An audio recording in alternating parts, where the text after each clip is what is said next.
Hello traders, आज की इस वीडियो में हम बात करेंगे मंडे के इंडियन स्टॉक मार्केट की, यानी निफ्टी और सेंसेक्स मंडे को किस दिशा में जा सकते हैं। इस वीडियो में हम देखेंगे कि ग्लोबल सेंटीमेंट क्या बोल रहा है, निफ्टी और सेंसेक्स का technical analysis, important support and resistance और मंडे के पॉसिबल ट्रेडिंग सेटअप।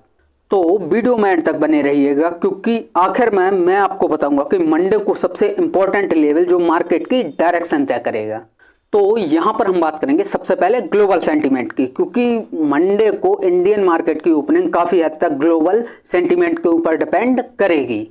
तो सबसे पहले हम देखेंगे यूएस मार्केट का ट्रेंड, क्या ये पॉजिटिव है या फिर जो है नेगेटिव है, क्योंकि इसी मार्केट का जो है इंडियन स्टॉक मार्केट में मंडे के दिन इफेक्ट काफी ज्यादा देखने को मिलता है। जैसे डाउ जोन्स, नेस्डैक और S&P 500 का ट्रेंड अगर बुलिश है या फिर बियरिश है, इसका सीधा असर जो है वो हमारी निफ्टी पर पड़ता है। अगर यूएस बॉन्ड फाइल्ड या फिर जो है डॉलर इंडेक्स स्ट्रॉन्ग होता है तो फिर जो है FIAs की सेलिंग मार्केट में बढ़ जाती है। साथ ही हमें ध्यान रखना है क्रूड ऑयल के प्राइस पर, यूएस इन्फ्लेशन डाटा पर, वॉर टेंशन प्लस जो है जियोपॉलिटिक्स न्यूज पर, क्योंकि ये तीनों चीजें मार्केट सेंटीमेंट को तेजी से बदल सकती हैं। क्योंकि अगर ग्लोबल सेंटीमेंट स्टेबल रहते हैं तो मंडे को इंडियन मार्केट में रेंज बाउंड या फिर जो है वो बुलिश मोमेंटम देखा जा सकता है। अब यहां पर आते हैं हम सबसे पहले अपने निफ्टी के चार्ट पर। तो आपको जो स्क्रीन पर दिख रहा है ये वन डे टाइम फ्रेम का चार्ट है, और अगर आप यहां पर देखोगे तो जो मार्केट ने फ्राइडे के दिन क्लोजिंग की है वो काफी जो है वो आपको एक स्ट्रॉन्ग बीयरिश कैंडल के साथ फ्राइडे की क्लोजिंग निफ्टी ने की है। और जो हमारा एक इंपॉर्टेंट सपोर्ट एरिया था जो कि 24,600 का, इस लेवल से मार्केट ने जो है रिएक्शन लेकर और अराउंड जो है हमारा 24,450 के नीचे जो है वो निफ्टी की क्लोजिंग हुई है।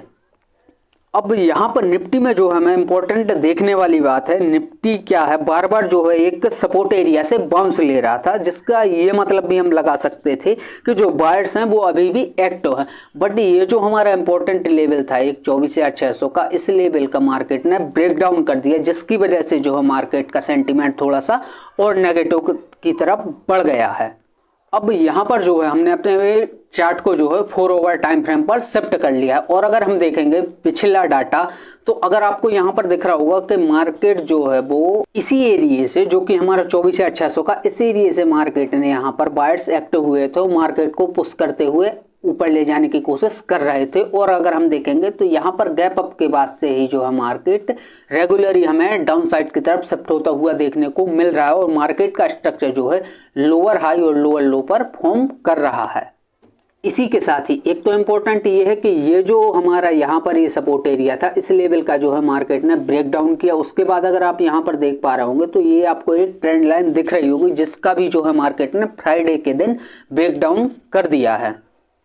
और यहाँ पर जो है वो आपको साफ साफ जो है इस कैंडल के जरिए आपको मार्केट का रिजेक्शन देखने को मिल रहा होगा। अब इस चार्ट को जो है वो हमने 1 आवर पर शिफ्ट कर दिया है, और अगर आपको यहाँ पर देखने को मिल रहा होगा तो सबसे इंपॉर्टेंट बात, अगर मार्केट मंडे के दिन गैप अप डाउन ओपन होता है या फिर जो है वो फ्लैट ओपन होता, और फ्लैट ओपन होने के बाद ये जो हमारा 24,600 का ये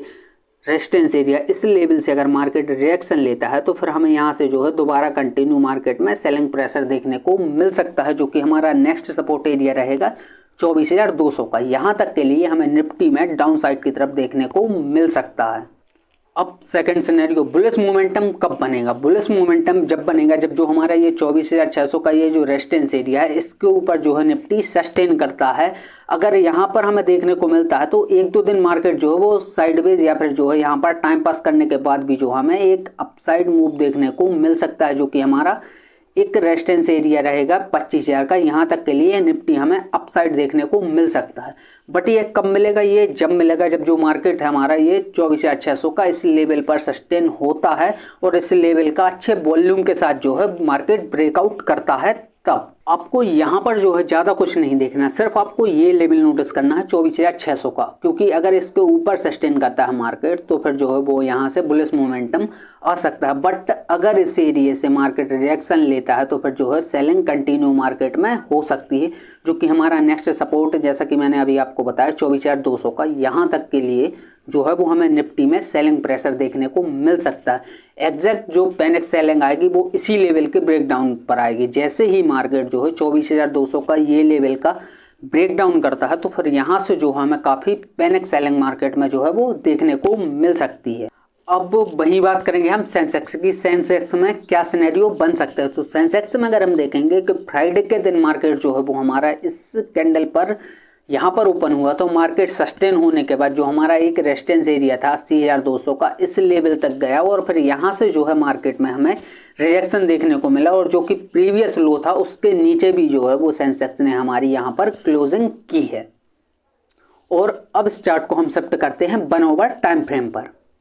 अब यहाँ पर जो है वो क्लियर लेवल्स जो निकल कर आते हैं मंडे के दिन, अगर मार्केट जो है वो फ्लैट ओपन होता है तो फ्लैट ओपन होने के बाद अगर ये जो हमारा लेवल है इस लेवल से मार्केट अगर रिजेक्शन लेता है तो फिर हमें जो है सेंसेक्स डाउन साइड की तरफ शिफ्ट होते हुआ देखने को मिल सकता है, जो कि हमारा नेक्स्ट सपोर्ट एरिया निकल कर आता है 77,800 का। यहाँ तक के लिए हमें सेंसेक्स में डाउन साइड या फिर जो है वो सेलिंग प्रेशर देखने को मिल सकता है। अब इसमें पॉसिबल जो है वो बुलिश ट्रेंड कब चालू हो? बुलिश ट्रेंड की अगर बात की जाए एक्चुअली बुलिश मोमेंटम कब आएगा, तो वो आएगा हमारा इस लेवल से 80,200 का। इस लेवल का सेंसेक्स जब ब्रेकआउट करेगा और ब्रेकआउट करने के बाद जो है सस्टेन करता है तो फिर हमारा जो एक रेजिस्टेंस एरिया निकल कर आता है 81,800 का, यहाँ तक के लिए सेंसेक्स में हमें पॉजिटिव व्यू देखने को मिल सकता है। बट ये अभी उतना पॉसिबल नहीं है, क्योंकि ऐसा भी हो सकता है मार्केट इस लेवल पर सस्टेन होने के बाद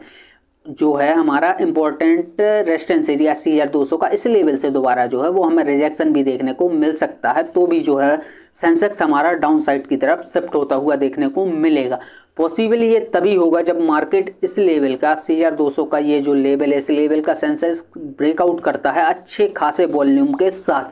तभी जो है वो मार्केट यहाँ पर सस्टेन करने की कोशिश कर सकता है। अब सबसे इंपॉर्टेंट बात, मार्केट डायरेक्शन समझने के लिए एफआईआई और डीआई का डेटा बहुत ही इंपॉर्टेंट रहता है। और अगर हम बात की जाए, अगर एफआईआई बाइंग करते हैं तो मार्केट में रैली की संभावना रहती है, लेकिन अगर एफआईआई लगातार सेलिंग करते हैं तो मार्केट में जो है वो प्रेशर कंटिन्यू बढ़ता है। इंडियन मार्केट को अभी जो सपोर्ट दे रहे हैं वो डोमेस्टिक इंस्टीट्यूशनल इन्वेस्टर हैं, मतलब डीआईआई, क्योंकि हर बार जो है मार्केट को यही लोग वो है सस्टेन करने की कोशिश करते हैं और यही वजह है कि मार्केट अभी भी एक बड़े क्रैश से बचता जा रहा है। क्योंकि जैसे ही एफआईआई सेलिंग करते हैं, अगर डीआईआई भी सेलिंग करना स्टार्ट कर देंगे तो फिर हमारा जो निफ्टी और सेंसेक्स है ये मार्केट क्रैश कर देगा।